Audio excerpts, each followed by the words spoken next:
بسم اللہ الرحمن الرحیم۔ السلام علیکم۔ ایک مرتبہ ایک دہی بیچنے والی عورت سر پر دہی کا تھیلا لے کر حضرت ابو علی شاہ قلندر رحمۃ اللہ علیہ کے پاس سے گزر رہی تھی۔ حضرت ابو علی شاہ قلندر رحمۃ اللہ علیہ نے اسے روک کر دریافت کیا، دہی بیچو؟ عورت نے ٹھہر کر جواب دیا، دہی بیچنے کے لیے ہی تو بوجھ اٹھانے پڑ رہے ہیں میاں جی، دہی قیمتی ہے، تم اسے خرید بھی پاؤ گے؟ حضرت ابو علی شاہ قلندر رحمۃ اللہ علیہ نے اس سے پوچھا، کیا قیمت ہے؟ عورت نے مسکرا کر کہا، سونے کا ایک سکہ۔ حضرت ابو علی شاہ قلندر رحمۃ اللہ علیہ نے اپنے زانوں کے نیچے سے ایک سکہ نکال کر عورت کی طرف اچھالا اور بولا، بے نیازی سے کہا، جاؤ، یہ سکہ بھی تمہارا ہے اور دہی بھی تمہاری، فقیر کو کچھ نہیں چاہیے۔ عورت نے انہیں حیرت اور تعجب کی نظر سے دیکھا، سکہ اس کے ہاتھوں میں تھا اور وہ چلی گئی۔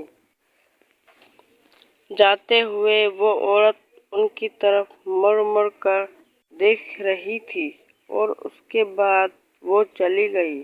عورت 4 روز بعد پھرتی ہوئی جھپکتے جھپکتے پہنچی۔ حضرت شاہ قلندر رحمۃ اللہ علیہ نے اسے دوبارہ ایک سکہ دے دیا اور پھر اس سے وہی کلام کیا کہ فقیر کو کسی چیز کی ضرورت نہیں۔ اس کے بعد اس عورت کا معمول ہو گیا کہ وہ آتی اور سکے لے کر واپس چلی جاتی۔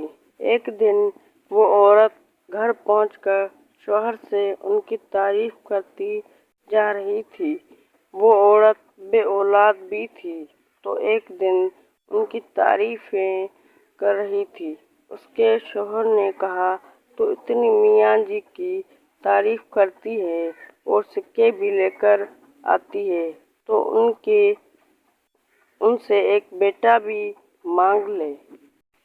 وہ اللہ کے بہت ہی نیک بندی معلوم ہوتی ہیں، کیوں نہ ان سے ایک بیٹا بھی مانگ لے؟ اگر انہوں نے دعا کر دی تو یقیناً ہم جو بے اولاد ہیں صاحب اولاد ہو جائیں گے۔ دوسرے روز عورت نے حضرت ابو علی شاہ قلندر رحمۃ اللہ علیہ کے پاس پہنچ کر بیٹے کی تمنا کی اور اس سلسلے میں ان سے دعا کی، درخواست کی۔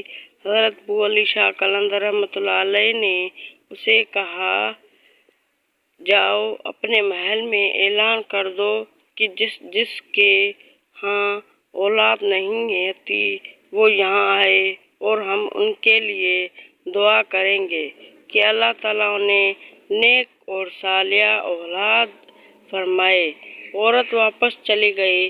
اس نے گاؤں میں جا کر اعلان کرا دیا۔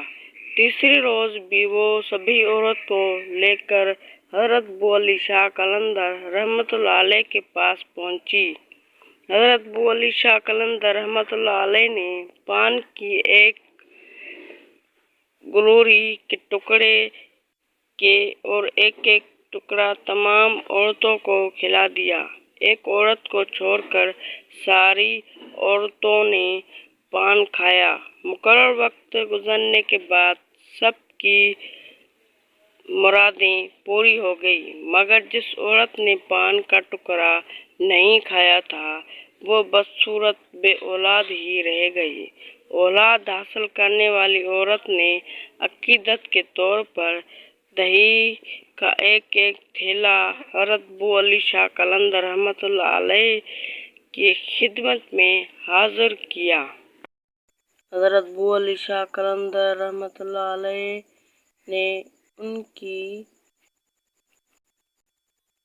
نذرانے کو قبول کر لیا اور ان عورتوں میں وہ عورت بھی شامل تھی جس نے پان کا ٹکڑا نہیں کھایا تھا اور جو اولاد سے محروم تھی، اور وہ بہت غمگین اور پریشان کھڑی ہوئی تھی۔ حضرت ابو علی شاہ قلندر رحمۃ اللہ علیہ نے اس سے پوچھا، تم غمگین کیوں ہو؟ اس نے سارا ماجرا سنایا۔ کہنے لگی، آپ کا دیا ہوا پان منہ میں رکھنے کے بجائے میں ایک پتھر کے نیچے رکھ کر آ گئی تھی۔ حضرت ابو علی شاہ قلندر رحمۃ اللہ علیہ نے اس سے فرمایا، اس میں غمگین ہونے کی کیا بات ہے؟ اللہ تعالیٰ تیری مراد بھی پوری کرے گا۔ اس کے بعد ساری عورتیں چلی گئیں۔ آپ کی زبان سے دعا نکلی تھی کہ اللہ تعالیٰ تیری بھی مراد پوری کرے گا۔ اس کی برکت سے اللہ تعالیٰ نے اس عورت کو جو اولاد سے محروم رہ گئی تھی، اسے بھی اولاد عطا فرما دی۔